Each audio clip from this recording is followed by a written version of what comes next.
My parents don't understand. All the drinking and fighting means I'm scared.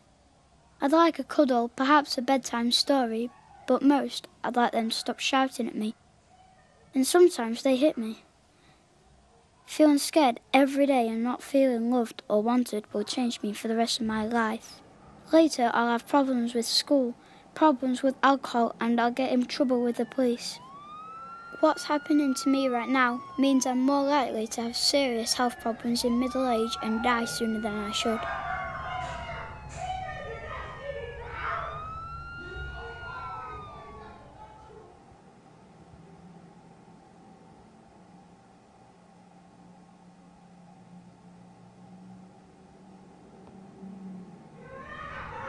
Doctors say my life is full of adverse childhood experiences or ACEs, but in my world this means I see my dad hitting my mum. Dad's got a drinking problem, and my mum's always crying, even with the tablets. I'm always being shouted at and hit. After the booze and fags, there's not a lot of money for toys or clothes or even food. I'm getting used to being scared all the time, but now I'm just angry. Doctors say things are changing inside me. My brain isn't learning how to control my feelings properly. My body can't relax like those kids who don't have ACEs, so my body won't be able to repair itself properly when I get older, making it more likely I get cancer or heart disease as an adult. It hurts when my parents hit me, but the real damage is hidden, and that damage will be with me for life.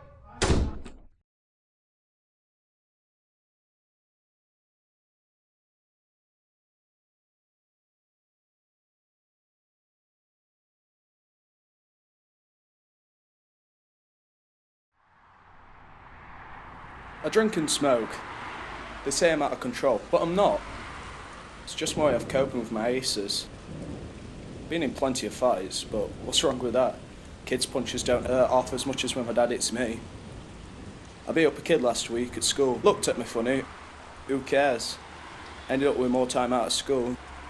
Learning's not for me anyway. Teachers don't care any more than my parents. I don't like the way anyone looks at me, except my girl. She's 16 and pregnant. Just like my mum was with me.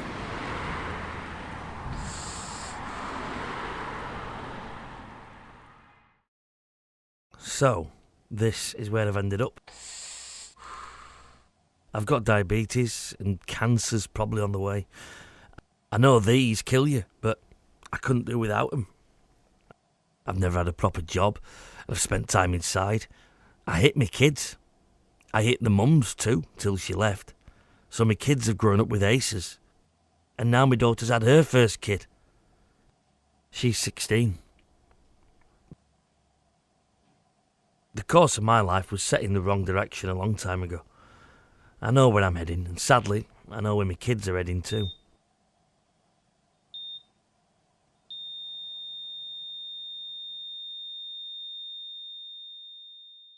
This doesn't have to happen. A little help in childhood makes a big difference to where life takes you. When I was a baby, the nurses noticed that my mum wasn't coping and helped her and explained how important my childhood is to the rest of my life. So with a bit of help, she coped. The police came round after next door complained about the noise from mum and dad fighting. They asked how I was feeling. I told them I was scared all the time. Mum and dad got help. The shouting got better and the hitting stopped. I even got some bedtime stories. I still had a problem at school, but the teacher asked me about what was happening at home. I got help controlling my feelings. It wasn't a lot, but it was enough. I'm now married with 2 children, and I've got a job most of the time.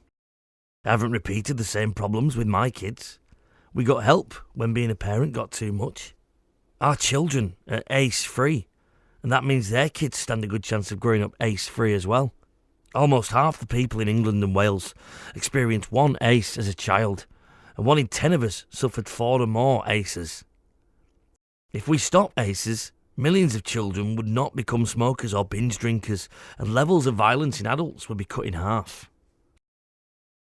Fewer ACEs in childhood also means fewer adults developing diseases like cancer, heart disease and diabetes in middle age. We all need to be ACE aware. Are you? doctors, police, nurses, teachers, firefighters, and most importantly, parents. The more you know about ACEs, the more you can help stop children growing up with ACEs in their lives. And for those of you who've already suffered ACEs, the more you know, the more you can help yourself and others who've suffered ACEs cope.